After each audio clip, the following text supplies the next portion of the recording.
What's going on, y'all? It's JD Piquel. Today on the Hard Count, we're going to talk about what we learned about Florida in yesterday's loss to Kentucky.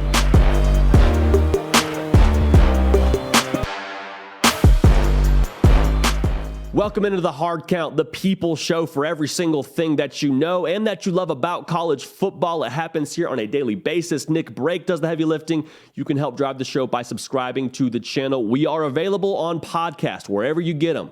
You're an Apple person, we're on Apple.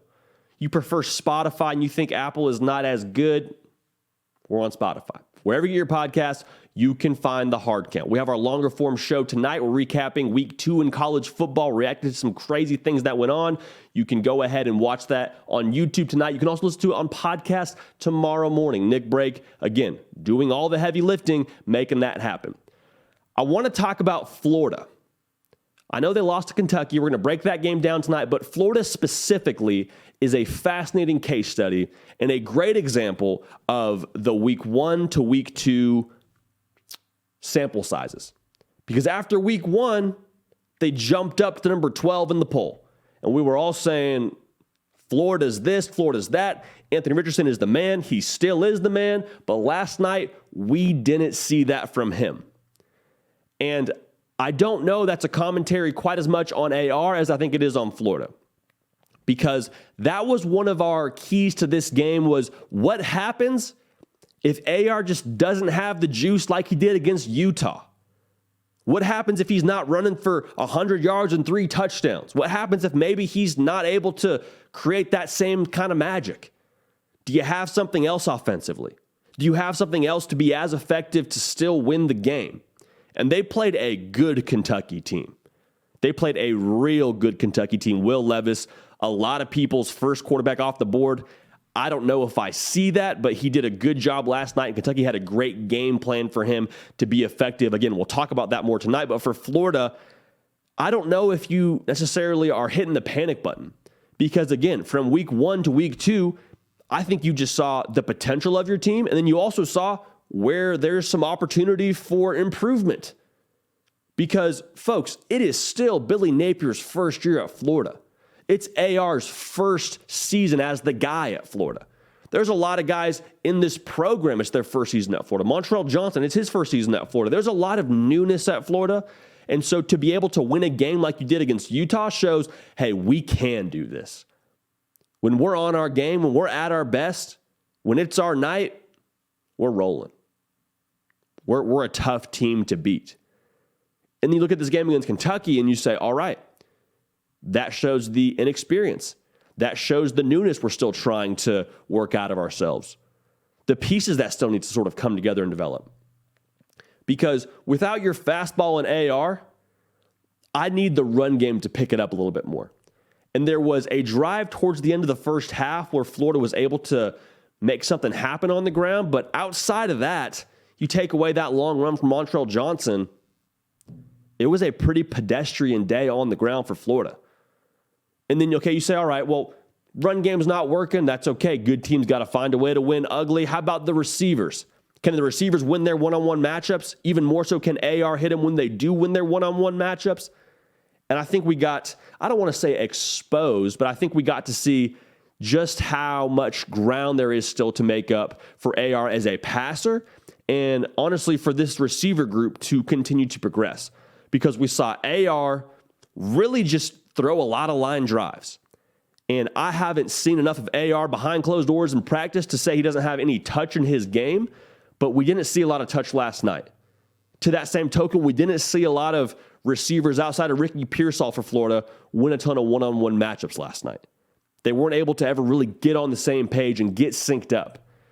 So as a Florida fan, you're not hitting the panic button. Let me stress that again. You're not hitting the panic button and saying, oh my gosh, last week was a fluke. Who are we as a program? You're not saying that.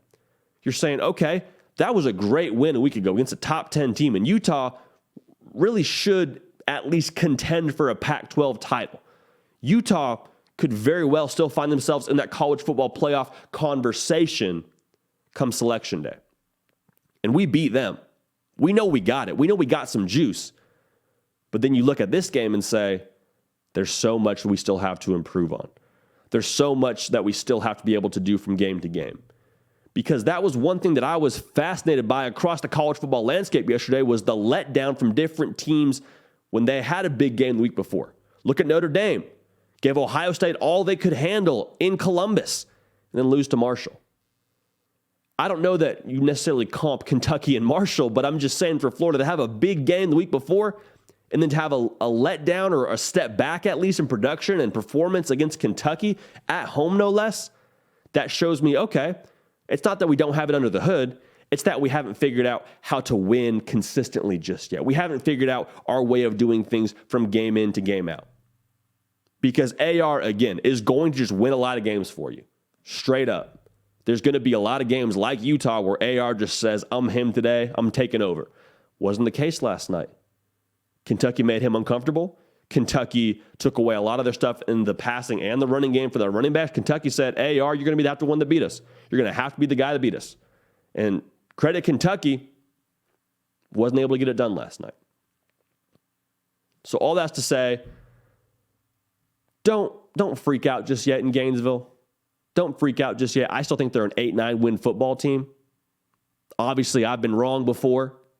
Wouldn't be surprised if it happens again, but I don't feel unreasonably off balance about that prediction now, even after last night's game against Kentucky.